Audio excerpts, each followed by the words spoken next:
Hey guys, it's Haley and welcome back to the books.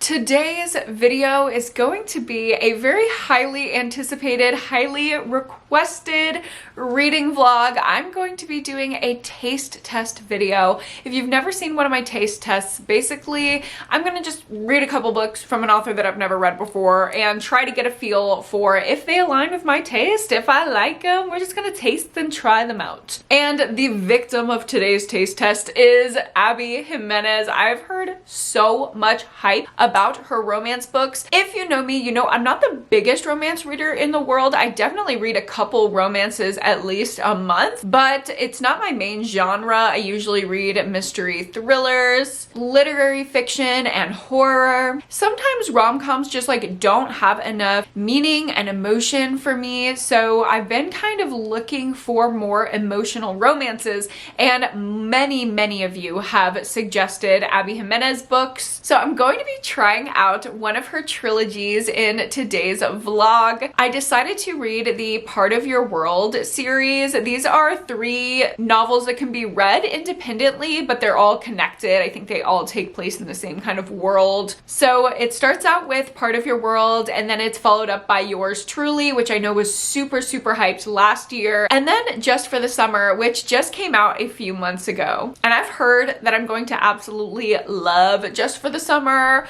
Multiple people now who know me pretty well have said that that main female character is literally me. So I'm excited to get into it. I'm starting out with, of course, Part of Your World. And before we get into my initial thoughts, I do want to thank Magic Mind. Let me take my daily Magic Mind and let you know a little bit about them if you haven't heard me talk about them before. I absolutely love getting this little box at my door every month, and this contains all of my Magic Mind immunity and focus shots. Here they are. They are so adorable and they taste like matcha. I think they taste really good. So I'm just gonna take mine like this now.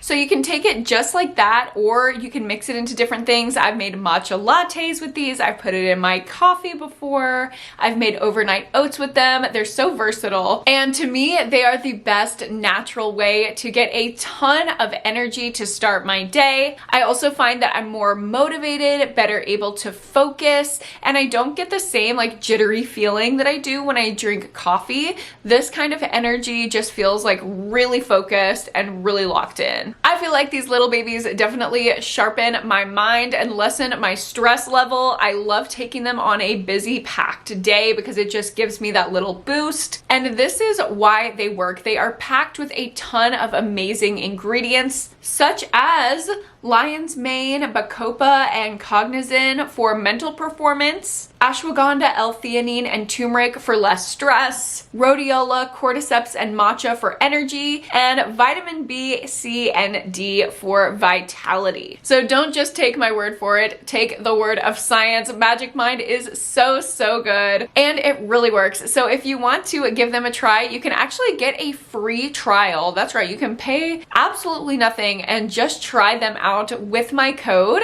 It will be here on the screen. It is specifically for my audience, so you want to make sure that you're using my code. You can follow the link down below and get your free trial of Magic Mind. Check them out, see if it's something that you like, something that fits with your lifestyle, and please do let me know what you think because I absolutely love them and I can't wait to hear if you guys like them too. Thank you so much to Magic Mind for sponsoring this video, and now let's go ahead and get into the vlog. So picking up with Part of Your World, we are following a kind of like rich bitch city girl and this small town boy, and she is driving through his little small town. Her car breaks down and he goes to help her. He like gives her a tow and whatever, and we think that that's gonna be it, but of course it isn't, because they end up getting into this little cute banterish situation and spending the night together, even though they both never do one night stands. And afterwards they're both unable to stop thinking about the other,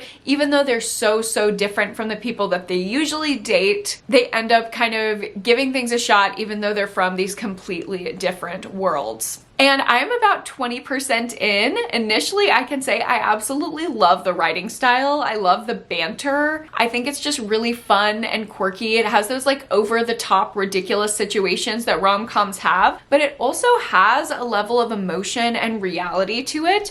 Like our main female character has just gotten out of an abusive relationship, and that is touched on a bit. But at the same time, like her brother secretly married a pop star, so it's not too heavy. You know what I mean? It's a lot of fun, and I really like both people in the couple, although I usually don't like the dynamic of like high maintenance spoiled girl and the boy that's like, we don't do that around here, miss. Like, he's definitely a small town boy, but he doesn't act like that. He's never condescending. If anything, he's just more intimidated by where she's from and her wealth, that he wants to work extra hard to impress her. Other than that, the only thing that's like getting in the way of my enjoyment is they are a little bit older. There's a 10-year age difference between them, and specifically the female character is nearly 40 years old. She's just a little bit less relatable to me as a character, like just the things that she has going on in her life. I'm 26. I don't really relate to that. I also don't relate to the tax bracket that she's in, just like casually wearing designer. Like, that is just not me. So she doesn't feel like the most relatable character at this point, but it doesn't mean that I am not liking the romance. I definitely am, and I can't wait to see what happens as we get deeper into it. But for now, I gotta go to work, so I will see you guys and tell you what I'm thinking when I get a little bit more read after work.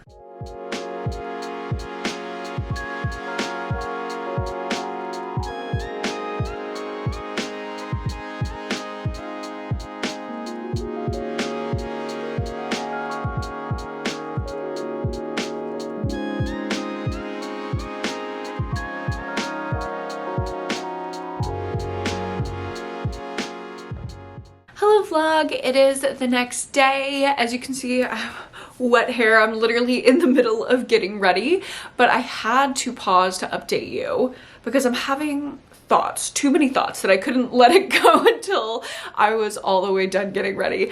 But I am a little over halfway through Part of Your World, and I will just say the family dynamics with both of our love interests are really, really great. I love that they're a part of the plot and it's like driving things forward. It doesn't feel disjointed. Like, I feel like some romances try to force this idea of like, oh my god, there's the trauma and like this attachment stuff like coming up, but it feels like they're two separate plots, like the background and then what's happening in present day. They're so interwoven and so connected. I think Abby Jimenez is doing a great job with that. Also, I'm loving the pacing. It's so equally plot driven and character driven. There is this like weird speculative element that I don't quite know how I feel about it. It's kind of odd to have like this great family representation juxtaposed with this very non-realistic element, where basically the small town where the guy lives is like, it's not haunted, it's not magical, but it's like there's this old man, he's like this prophet there, kind of, and he's like, the town chooses you, and if the town chooses you, then you're gonna stay there. You have to be chosen by the town, and like weird things happen. Like if you're not supposed to be in the town, acorns fall on you, and it's like, I don't know, weird little shit like that.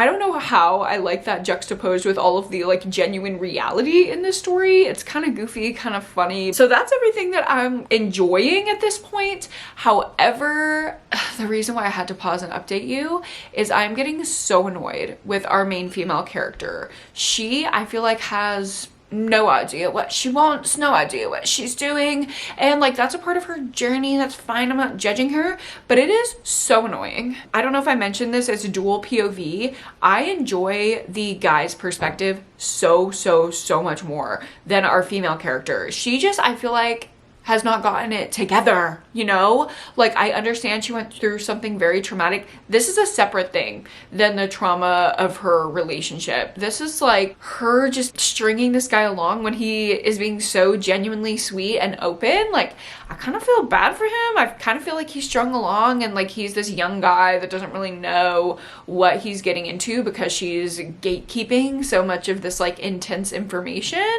from him, where he is being so open. And this is so different for me because like a small town, like country boy, I literally would never be on his side for anything if we're just going based off of that description. Yeah, I kind of am liking him more than the girl. So weird for me, but that's what's going on. I will finish getting ready and probably listen to some more of this book and let you know when I have more thoughts. Hey vlog, it is a little bit later. I am ready for the day. I have a little partnership that I'm filming today and I get to bring a friend, so I'm so excited. I'm about to run out the door to go and do that. But before, I did want to update you on my reading. I am now like almost 75%, I think it says 73% on the audiobook through Part of Your World, and I'm still feeling like about the female main character. I do like her as a person. I don't know if I like her in this relationship because it feels like she's so scared to take her own agency and like make her own decisions that she's just putting everything on the guy. The thing is that she's not just a girl, she has this agency available to her, and I just wish she would take it. It's really frustrating seeing her like unable to do that. Very emotionally invested in the book, obviously, as you can tell, but I'm not sold on this woman. I'm gonna need her to have an arc quickly. I'm gonna need her to access her agency and go for it with a quickness, because if she breaks this man's heart when he's literally just taking care of baby goats in pajamas and trying to run like this adorable little B&B, I don't know if I can deal with it. That is where I'm at. I'm off. But I'll let you know when I have more thoughts. Did I take any B-roll while I was running my errands and doing my thing, my collab thing? No, I was way too overwhelmed. I was way too anxious. Now we're going to see the It Ends With Us movie. I'm about to give you the full tea, the full review. Not much. This is the skin of a killer, Bella. The skin of a killer, Bella.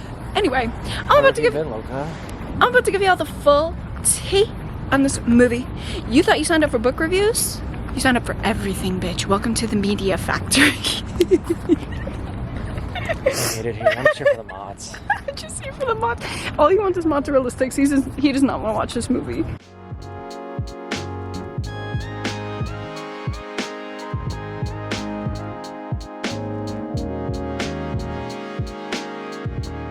Anybody else think that was low-key good? Yeah, it was a pretty good movie. They had me in the first half. It kind of slayed. Like, I'm not even trying to be like that. I'm not even a co-host in, but that was kind of realistic and kind of tasteful and kind of good. This man went in blind and he literally got duped. How do you feel knowing you're a Ryle sympathizer in the first half of the movie? The woman was too stunned to speak. A Ryle sympathizer is wild. Definitely not. I also thought August. I thought Atlas was dead. Yeah, he was like, not the Navy. I thought, well, he went in the Marines in the early 2000s. I thought the man got blown up for sure. No, they're gonna have a beautiful love after she's already established herself, because you don't need a man for shit. No, as a matter of fact, Ryle needed her to like be a human. And even then, it wasn't enough. Also, that movie was damn near perfect until they added a Taylor Swift song in with like 20 minutes to go. Now it's like a 2 out of 10. The soundtrack did eat until the tears were ricocheting, I fear. Sorry to the Swifties. We love y'all. We just don't love y'all's queen. I love them, but I just don't love their queen. Why don't... You can't say that. They're gonna come for you, and they're gonna be like, I've got no social media presence. Were you gonna cancel me and all my 200 followers on Instagram? That's actually so real of you. They're gonna be like, oh my god, she married a misogynist. Oh my god, if you hate Taylor Swift, you're a misogynist. I mean, really, you're a misogynist. I'm a victim of misogyny, so shut the fuck up. And I'm a victim of Taylor Swift's discography. That's our review, I guess. No, actually, it was low-key really good. The character Ryle sucks, but that actor's really good. I'm scared of him and I can never look at him ever again. I can't even be attracted to him because the whole movie I knew. He came out and everybody was like, ugh, so hot in the theater, and I was like, I'm fearful. Her mom's crazy too. Her mom? Her mom is crazy, yeah. Her mom's a victim. She's a victim, but she's also like crazy and overbearing to her daughter. It's very relatable. Okay, period. He felt represented. He's not a misogynist. He relates.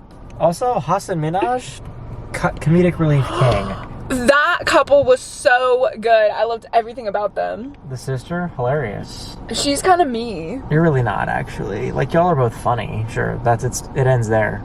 It ends with funny. It ends with us. Me and funny.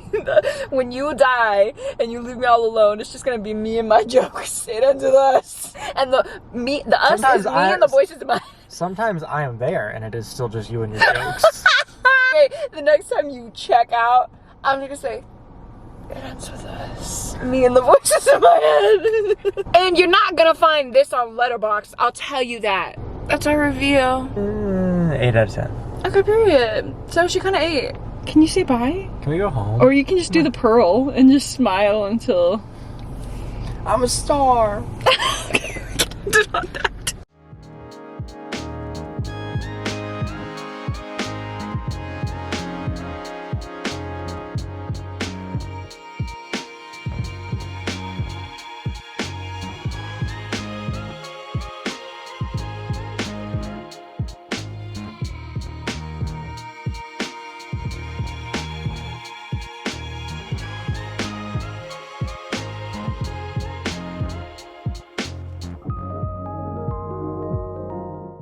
Okay, no. No. What the hell? Because I was actually really liking this book and I was really rooting for these people. Now I'm 85% in and I'm out for blood. Okay, I'm out for blood.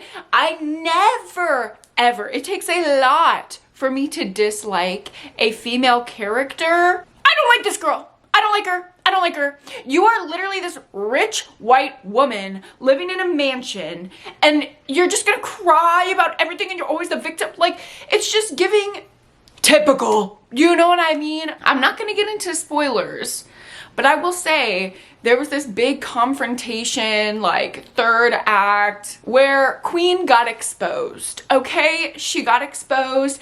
Everything that she was hiding from her man came to light. And she has the gall to just run away crying instead of calmly taking responsibility and explaining herself.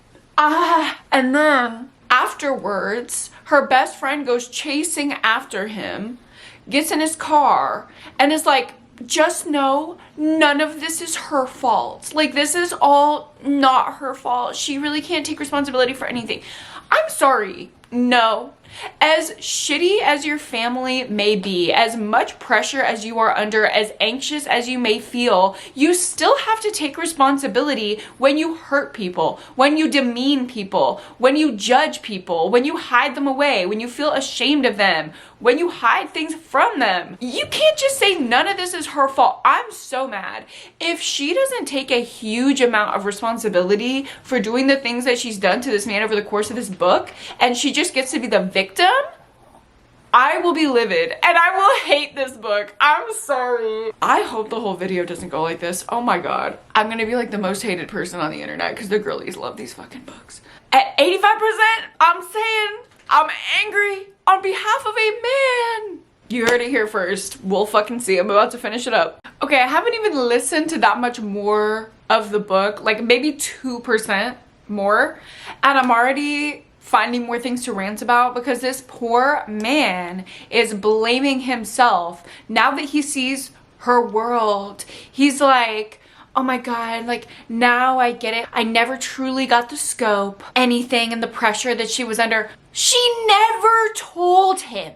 Was he supposed to read minds? Was he supposed to see into the things that she never told him, that she never fully explained? Like, I hate that this woman is fully being painted as the victim and he is like taking responsibility for her lack of communication and feeling like, oh, I'm a dumbass, like I should have known, I should have been more understanding. You can't understand what nobody tells you. This is fuel for every single person, man, woman, don't care, who is like crying about all of their problems and not taking any responsibility. No! We take responsibility here. We feel empowerment and agency in taking responsibility for our actions. And this woman is not doing that and she's a whole 40 years old. Fuck her. That's where I'm at. Hello vlog. I have finished up part of your world and I'm feeling chill. okay? Don't worry. I'm not angry. I'm done being so mad because I think it worked out great. I'm really proud of our FMC for her arc, for the responsibility that she took. Like, I feel like things are in a good place and everyone's taking responsibility and love abounds, as is what happens in a romance. So I don't really feel like that is a spoiler. However, I still spent the majority of the book not really loving our female main character, so I don't love that. Although I can't fault the book for its writing, its pacing, and the little cute elements of the story, especially the speculative elements. I ended up really liking them and thinking they were really quirky and fun. I just wasn't on board the entire time. I don't know. I have mixed feelings, so I don't really know where I'm going with my rating yet. It's totally fine if a main character has blind spots. I don't like to read from the perspective of perfect people, and I don't like my characters to be perfect. Y'all know this. I love a weird, unhinged, very flawed, very human main character. And I feel like that's what Abby Jimenez was trying to do here. But I think it was so unlikable that she had no reflection time. You know, like, she didn't have to tell everything to her love interest the entire course of the book. She could have done the same exact things that she did, but I would have been a lot less frustrated with her and more easily understanding what she was going through if the reader had some kind of an idea what her thought process looked like. But she didn't even do that internal reflection. And when I looked at a lot of the negative reviews, which this book has overwhelmingly positive reviews, but every single negative review that I read through had the same complaint as me, that it felt like she couldn't take what she learned in therapy and transfer it over to her actual life into action, because she really struggled with taking responsibility and it was really hard to sympathize with her. And I completely agree with that. I don't know if this is going to be like a really unpopular opinion, but I am going to consider that with my rating. I went ahead and rated it a 3-star. This just had too many barriers for me to give it a 4-star rating. Like, no matter how much I liked the ending and how it all came together, my reading experience overall, even though I was emotionally invested, was not necessarily enjoyable. So I feel like 3 stars recognizes that this story is above average, but it also considers my personal enjoyment. So I guess Abby Jimenez and I are off to a little bit of an iffy start. I wonder if this is going to be a theme in her books where the character development is kind of kept from the reader and we see that arc without getting the thought process of it. But I've already started Yours Truly. I was just so curious as to what was gonna happen next in the series, who was gonna be the main character. And I actually really like the main character of this book. It was our female character from the last book. We are following her bestie who worked in the same hospital as her, and she's going through a lot. She is taking care of her younger brother who is on dialysis. Her divorce just finalized. Like, she's going through some shit and she's basically given up on dating. She has come around to the fact that her mother has always been right. You can't trust a man. It will never work out for you. And she has this burgeoning relationship with a new doctor that works at the hospital with her. And at first she thought that she was going to be in the running with him for this promotion that she wanted, but then she ended up realizing that he was not in this like boys club kind of thing. It was a complete misunderstanding and he's actually pretty sweet. So now they are writing these letters back and forth to each other and I really like it. I definitely feel like more connection already off the bat with these characters than I did with Part of Your World. Part of Your World just felt like very like over the top Hallmarky, especially compared to the beginning of this book. Like, there's no magic, there's no like, oh my god, small town. Like, it just feels like genuine, real people getting to know each other and like stumbling and having their own patterns, and they feel like genuine humans, you know? So I really like that. The only thing that is similar about this book and Part of Your World is we're following these uber rich doctors who are like, oh my god, like, yeah, I could just like buy another house for my sibling at the drop of a hat if I needed to. And it is just so unrelatable. Like, I guess it's nice to escape into the world of a book where money is never a barrier, but it just doesn't feel realistic to me, and it's overwhelmingly obvious every time I read a little mention of like a lack of money problems. I'm like, okay, like that's just not really relatable for me or anyone I know. And I'm not out here like destitute. Like, I do really well for myself, but these main characters are in a whole other tax bracket. That is the only thing right now that's annoying me. Everything else I really like. I just love that these people feel like humans. So I'm going to keep on reading this. I am currently 62 pages in, so not too far in, but I will let you know when I have more thoughts.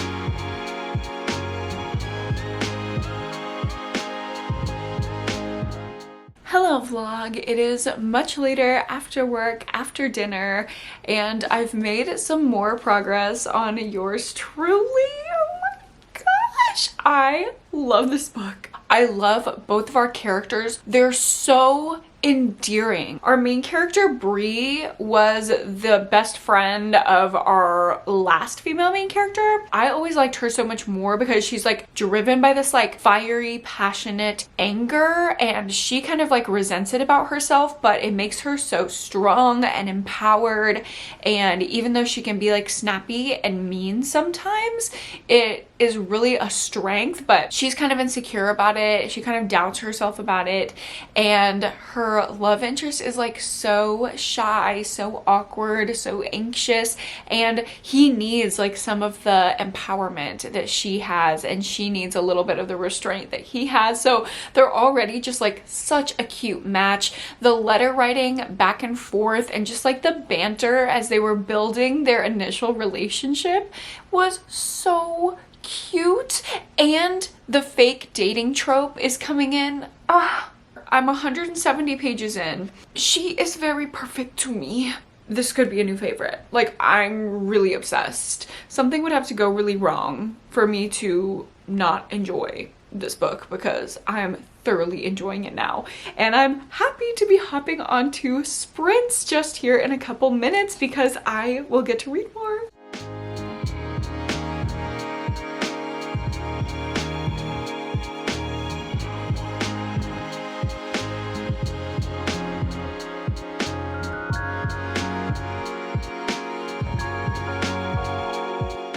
Hello vlog, it is much later and I'm on sprints with my patrons.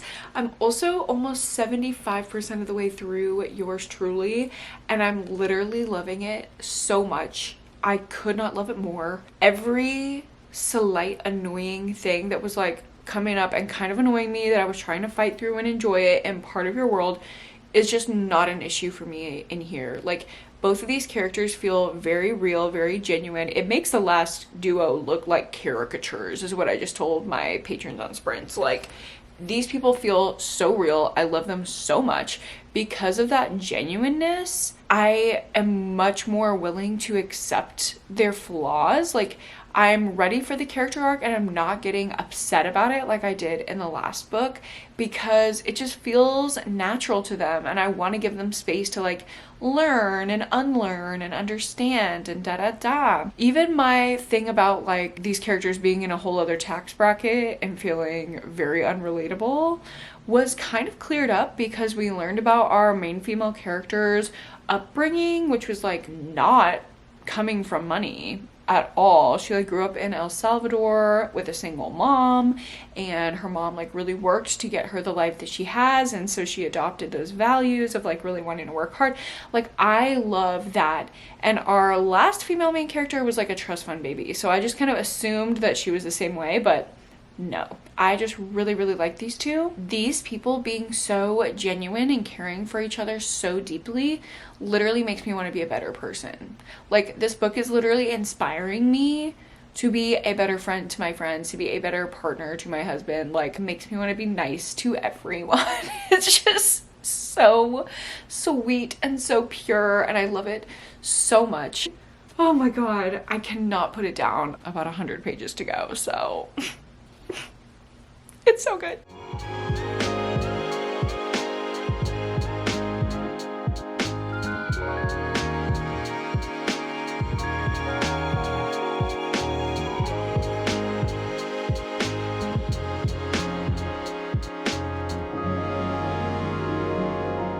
Hello vlog, it is the next day. I went to yoga this morning and I actually finished up yours truly right after. This is a 5-star. If there ever was one, I was invested, even though probably my least favorite trope of all time was used at the ending of this book. Literally like last 30 pages, the worst ever trope I could possibly think of was used, and I don't resent this book. Like I actually started crying and I'm kind of obsessed with it. I don't know how she did that. I just felt so connected to these characters. Like I kept saying, it makes me want to be a better partner and a better person. Like there's just so much empathy infused in these pages. It was so much fun, and it was an emotional roller coaster. There's not too much smut, so if you don't like that, I think you're good reading Abby Jimenez. I've noticed that's kind of like a theme so far, is that there's not a lot of smut. It's not even something like Tessa Bailey, which I don't feel like she has over the top amounts of smut. If you don't like that, you're good.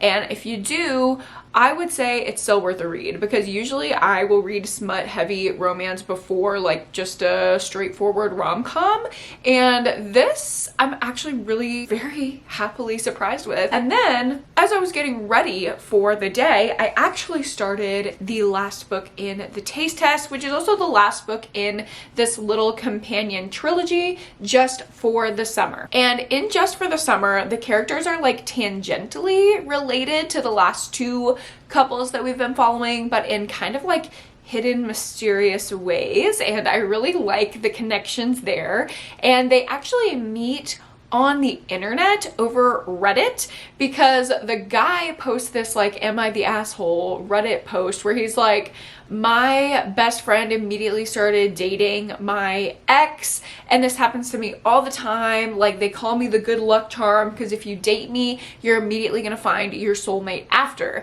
And our female main character sees that Reddit post and is like, oh my god, this happens to me too. So they end up DMing, and I kind of like it. Like this feels like a modern, realistic way that two people would meet on the internet. Obviously they have this like quirky thing of like every person that they've dated, immediately after they break up, that person finds their match, which is not so common, but actually has happened to me 3 times in my life. Can you believe that?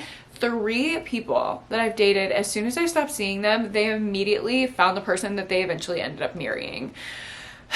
Yeah, so I feel a little bit connected to these characters, and I like that they set up like this little arrangement, the way that they started dating basically, and it's kind of fake but kind of not. Like it's definitely not fake dating trope, because they're getting to know each other, but there's kind of this reserve, because their theory is that if they date each other, then their good luck charm thing will cancel out and they'll both meet their soulmate afterwards that they're going to be with forever. But obviously we know, because this is a romance book, that they're going to end up together. And I am, like I said, I actually don't remember if I said this, I'm nearly halfway through. I think I have like 30 pages left till I'm at the halfway point. I have been speeding through this. I absolutely love it. I'm just eating it up. I love the way they met on the internet and then they found their way to being in person, and there's all of this like online banter. They're building a connection like texting and FaceTiming, and then when they were in person for the first time, it was so cute. The only couple things that I'm like slightly taking an issue with is the main female character's whole like shtick, like kind of her motto that she lives her life by is why be angry when you can be empathetic, and I don't really like that. Like that doesn't really resonate with me at all. I think you can definitely be angry and experience anger and also be empathetic at the same time. I don't think they're mutually exclusive, and I also don't think you get to choose when you're angry or when you're not. Anger is a survival response, especially for women. When we feel stuck and frozen in fear, anger can be the one thing that comes in and mobilizes us to fight or to flee or to get mad at someone and make sure that we get away from them. So I don't like how anger is kind of like demonized in this situation and kind of like described as the opposite of empathy, because that's just not true. You can have empathy for someone who wrongs you but also still be mad at them for wronging you. But I do like everything that she's been doing. Like none of her actions or behaviors have upset me. Nothing that she's done because of that mindset has upset me. And our main guy is like super charming, super adorable, super funny. The only other thing that's annoying me right now is it's very much giving millennial. And that's kind of weird to me because the previous two books, we've had older couples. They were like in their 30s, almost 40. These people are in their 20s, almost 30. And yet their banter is reading much more like millennial cringe than the last two couples. The last two couples, I actually thought the banter was kind of cute, if a little corny sometimes.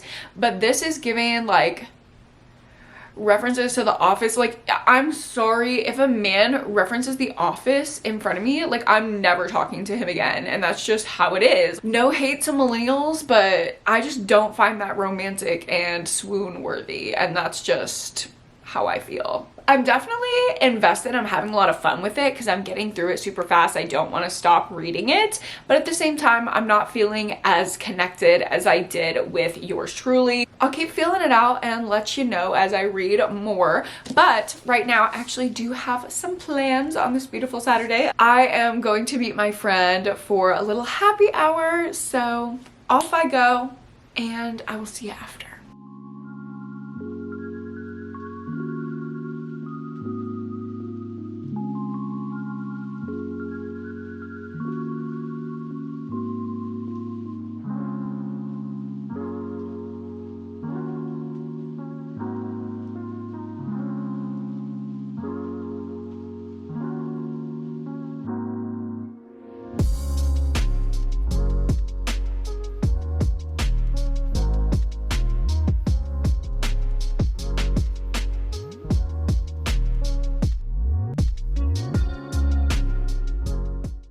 Vlog. It is much later. I've been reading my damn book for the past couple hours, waiting for it to be time for me to go to dinner with my other friend. Like, I'm being very social, which is like, I have been in a hibernation era, okay? So this is very weird for me. Like, I'm out of hibernation. I'm seeing the world again. It's like, ooh, coming out of my cage, and I've been doing just fine. Like, I'm back.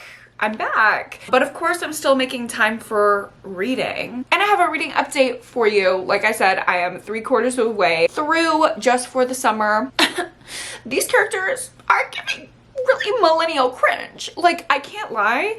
I feel like I'm the least attached to this couple out of the 3 books that I've read because of how cringe they are. It's not just the jokes now. Why are you asking to kiss her? May I kiss you? Yes, you may kiss me. I'm sorry, ew. Ew, ew, ew. That may be like very cute and adorable to other people. This is me. This is my own opinion. My body had a physical cringe reaction to reading that. I literally had to close the book and go, I'm sorry, no, just kiss me, please, please just kiss me. If you feel it, chase it, you know, as the great capybara Glenn Powell once said, if you feel it, chase it. Okay, don't sit there asking me about it because I will literally vom right now. Also, that's another thing, speaking of vom, this book is like low-key gross. I'm not trying to hate on this book because genuinely the writing is great, but there are just a couple like weird things with the plot. The asking of the kissing and the grossness is just like weirding me out. There has been so much content, and I get like all these people are doctors and nurses, but there's been so much content in this one in particular about like going to the bathroom, throwing up, having lice. I don't want to read about that, and I'm kind of done with that because it's gross. So we're almost at the end. I only have like less than 100 pages left, so I'll probably try to finish this up tonight.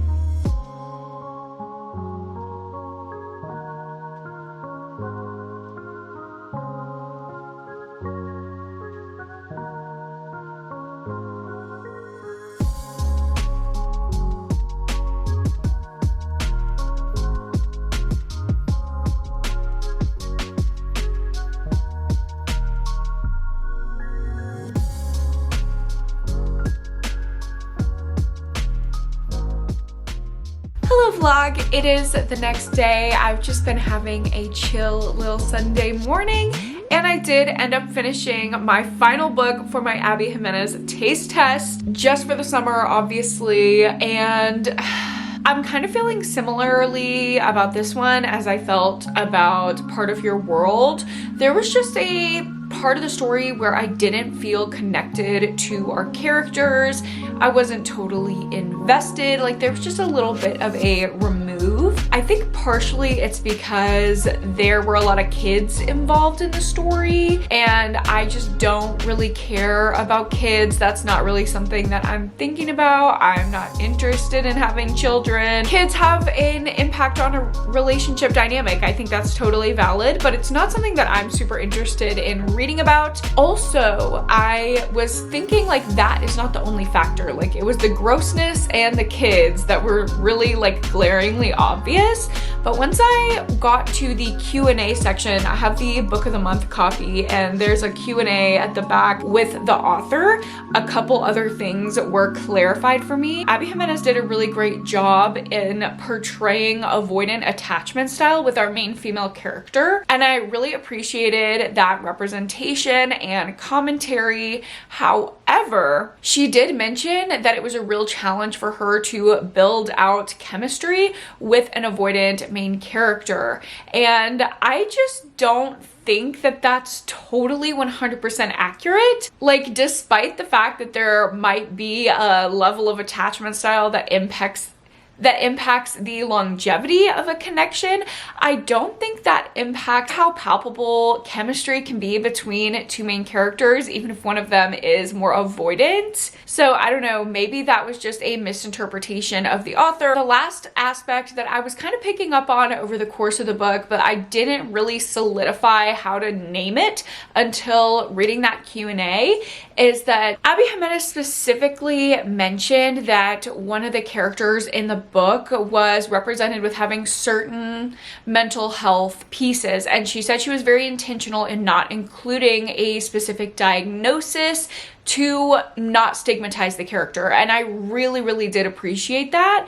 But it was kind of obvious how she felt about this certain presentation of symptoms, whether it fits diagnostic criteria or not, by the way that she named certain things about this character. She was like, she inherently lacks awareness, she has abandonment issues, and there are things she needs to fix and change about herself.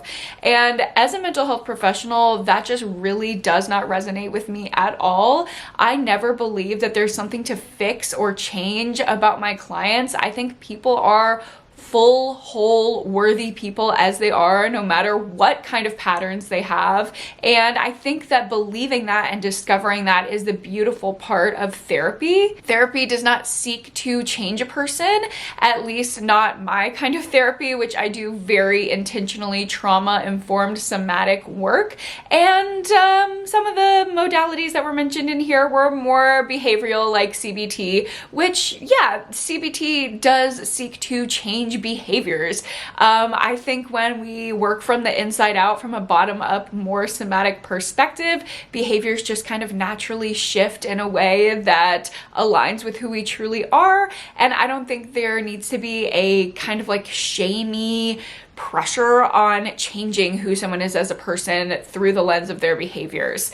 I hope that makes sense, but yeah, that was kind of the sense that I was getting throughout the novel, is that these characters need to change because they're not okay how they are. And I just fundamentally do not agree with that. So while I thought the story was entertaining and the characters were developed in an interesting way and it was plotted well and paced well and the writing was great and the banter was great, other than the like millennial cringe, but that's my own thing, I really struggle with enjoying it because of those few factors that I mentioned. And again, I think this is totally personal to me. I think you could really get a ton of enjoyment out of this book. Maybe I'm being really nitpicky here, but this was definitely my least favorite of the 3 books that I read for the taste test. I'm still not sure what I'm gonna rate this book. Again, like I said, I don't think it's a bad book. So I'm like maybe sitting at a 2.5, maybe a 3-star to be generous, because I do think a lot of people will like this. It just had like a weird combination of things that didn't really sit perfectly for me. This was definitely my least favorite, followed by Part of Your World. But honestly, I thought that book was so much fun. I felt invested in the relationship. I felt emotional. This one did not make me feel emotional at all. And obviously the crown jewel of this video is yours truly. Oh my god, that is like one of my new favorite romances. It was such an easy 5-star. I cannot wait to read the other little 3 companion novels that Abby Jimenez has written. Just me not absolutely being obsessed with all 3 of these has definitely not put me off from her writing, especially because I know what she can do with yours truly. I just love that book so much. Overall, I'd say this is a pretty successful taste test. I know that this is not going to be like an auto buy, auto read author for me because of the dissonance with some things, but I also know that I think she has a wonderful writing style and is totally capable of providing me with a 5-star read. So I hope you guys enjoyed this taste test and you got a little bit of something out of it, whether it's a recommendation or maybe you were wondering if you should give this author a try. I definitely recommend it if you like a little bit more emotional of a rom-com. So yeah, let me know down below if you are a fan of Abby Jimenez, if you agree with some of my ratings, if you completely disagree. And thank you so much for watching. If you like this video, go ahead and give it a like and subscribe to my channel if you haven't already. Don't forget to check out Magic Mind down below. Remember, you can get a completely free trial with my code. I absolutely love these little wellness shots, and if you've been curious about them and want to try them out, now is your chance. And of course, don't forget to read a book and go to therapy this week. And I will see you guys in my next video. Bye!